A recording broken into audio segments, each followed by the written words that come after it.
Neetu I am sorry यार, मी म्हणते ना तुला सॉरी. असं काय करतेस यार? आणि तसंही मी कोणाच्याही बोलण्यात येऊन फसणारी मुलगी आहे का? नाही की नाही. पण माहित नाही यार, त्या दिवशी काय झालं, मी ऋषिकेशला बघितलं आणि त्याचं बोलणं ऐकलं आणि मला तो खूप जेन्युइन वाटला अगं. आणि फक्त म्हणून मी त्याची मदत केली. उगाच तुला कॅफेमध्ये घेऊन गेले. अगं ऐक ना, मी काय म्हणते, मी मूर्खपणा केला, मी आगाऊपणा केला, कळतंय का तुला? पण मी मान्य करते की नाही, I am your best friend. I am saying sorry Neetu, sorry sorry sorry. उगाच त्या तिसऱ्या माणसामुळे कशाला आपल्यामध्ये भांडणं व्हायला पाहिजे यार. I am sorry. आपल्या मैत्री खातर तरी तू सॉरी म्हण. Please listen to me. मी म्हंटल मी करेन तुला माफ. रिअली? थँक्यू. काय? मी म्हंटल मी माफ करेन. हा मग? केलं नाही अजून. अरे यार, म्हणजे आता काय?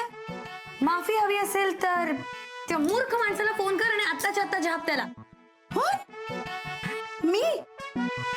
अरे यार, आधी तुला सॉरी बोलू, नंतर त्याला बोलू. मी आयुष्यभर सॉरीच बोलत बसू का?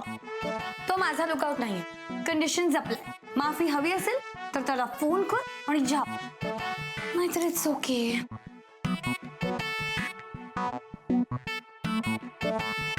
हॅलो. कुठं चालला रे रिशा? ऑफिसला बाबा. अरे बस की गाड्या जाशील. बाबा बसलो तर नोकरी जाईल. म्हणून तर सांगायलोय हा. बाबा परत तेच. अरे रिशा गाड्या, आपण नोकरी बिकरी नसती करायची. आपण नोकरी बिकरी नसते करायची आणि भिका मागून खायचं.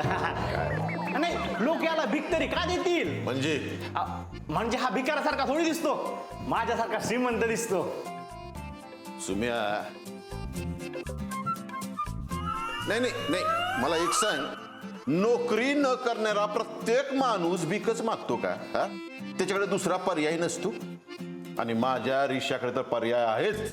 कोणता? कला आहे त्याच्याकडे, कला. बाबा निघतोय मी. अरे रिशा, आता मी तुला एवढा भेटायला आलो आणि तू मला सोडून जायला होय? बाबा मी इथे आल्यापासून कोण ना कोण भेटायला येतच आहे. माझा पोरगा आहेस तू. ते बरोबर आहे, पण किती दांड्या मारायच्या. आता दांड्या सांग. बाबा. मी ऑफिस मधून आल्यावर बोलू की आपण आरामात. जा तू. म्हणतात ना, ज्याचं करावं भलं. जा तू, मला टाइमपासला सुम्या आहे. जा. बाबा नुसता टाइमपास करू नका. म्हणजे आता आलाच आहात तर वेळ सार्थकी लावा. वेळ सार्थकी? मला सांग, इथं जवळ ऑनलाईन लॉटरीचं दुकान कुठं आहे? 20 मिनिटाच्या अंतरावर. एवढ्या लांब? 2-2 मिनिटावर लॉटरीची दुकानं खोलाय हवीत. बाबा 20 मिनिटाच्या अंतरावर आईचं घर आहे. तिला भेटून या ना, तिला बरं वाटेल.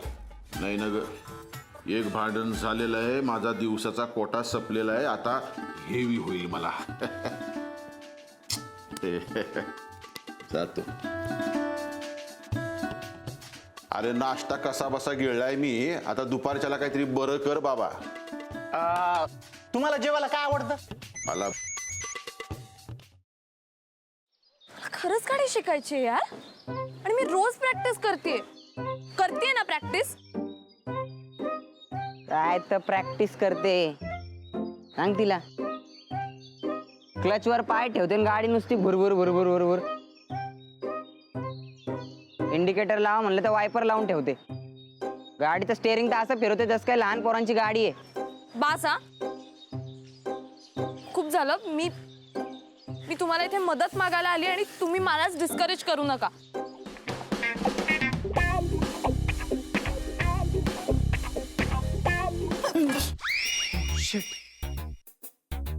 तू पण इथे लपलीयस? हो, मी काही पाल नाहीये भिंतीला चिकटून राहायला. What are you kidding me? अशा सिच्युएशनला तुला विनोद सुचू शकतो? कसं असतं ना, अशी सिच्युएशन आली की आपल्याला टेन्शन येतं आणि मग ते टेन्शन घालवण्यासाठी विनोद करणं चांगलं. व्हॉट्स इट? नाही.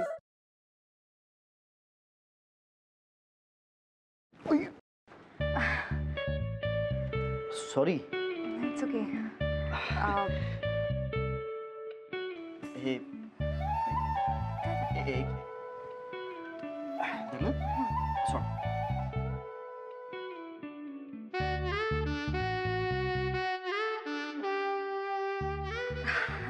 अरे थँक्यू. अरे त्या दिवशी ना माझ्या फ्रेंडचा फोन आलेला आणि ती अचानक मला बोलायला लागली की तिला कॅम्पिंग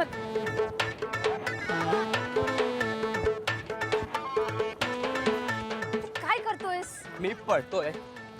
ह्याला पळणं नाही म्हणत, ह्याला जॉगिंग म्हणतात आणि ह्यांनी करून तुझी ढेरी कमी नाही होणार आहे. गपे, ह्याला पळणंच म्हणतात. मी असंच पळतो. तुला पळायचंय तर पळ. अरे पण तू का पळतोयस? अरे आपले मित्र आहेत ना, त्यांना विचारायचंय त्यांची युवागिरी काय आहे. वा, हो चल.